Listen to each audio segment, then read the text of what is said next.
This is Miss Heather from the Hagerstown Public Library, and today it is time for STEAM with Miss Heather. So, this whole last month we have done wintry and Christmassy kind of themed STEAM projects for you guys. So, what we're going to do today, and I've already kind of got it set up, is we are doing crystallized candy canes. So, what you're going to need is you're going to need 2 cups of warm water. The STEAM project you will be able to pick up has it set out for 3 different cups of candy canes. I just broke the recipe down into more of a simpler 1 cup recipe. So you're going to need 2 cups of very, very, very, very hot water, as hard as you can get it. Please be careful for your little ones doing it. And then you're going to need 2 tablespoons of borax laundry booster detergent cleaner. You can find that in the laundry aisle or cleaning aisle. They're usually kind of right next to each other.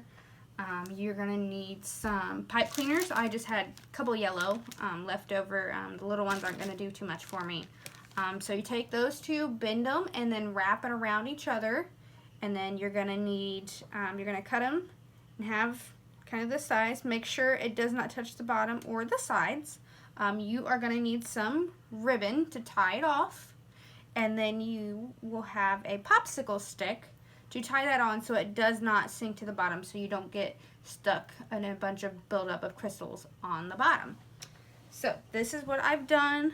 It takes 18 to 24 hours for it to fully do its process. Within a couple hours you should see some crystallization. So you'll see a few crystals in there, hopefully soon.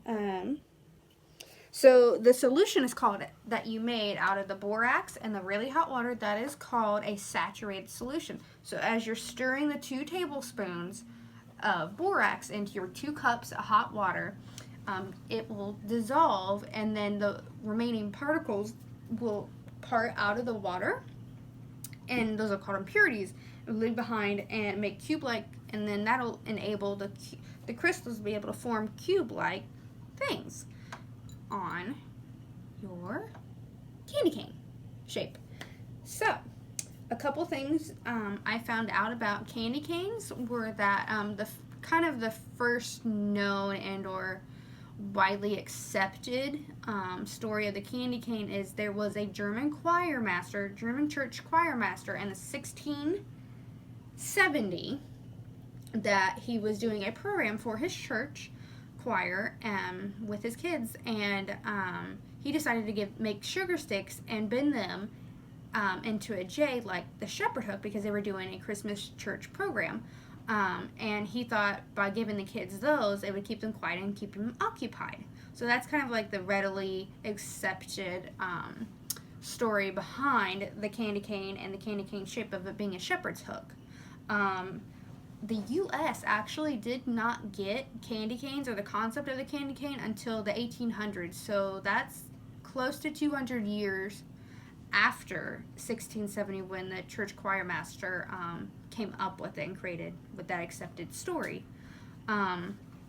It was German immigrants and people from that area of Europe who migrated to the U.S. is the ones who brought this candy and this custom to the U.S. We didn't have that prior to that.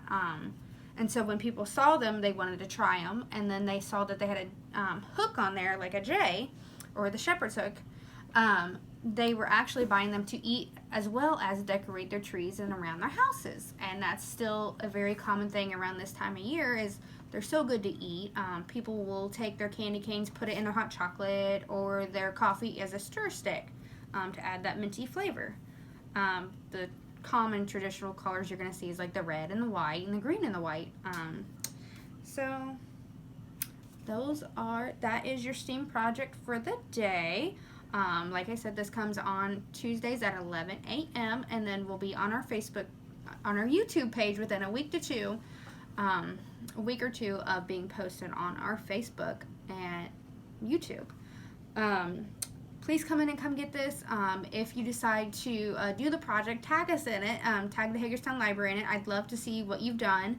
If you have any questions, just let us know. Message us, or you can even call us at the library. I hope you guys have a Merry Christmas, Happy Holiday, whatever you celebrate, and Happy New Year. All right, this is Miss Heather. Bye.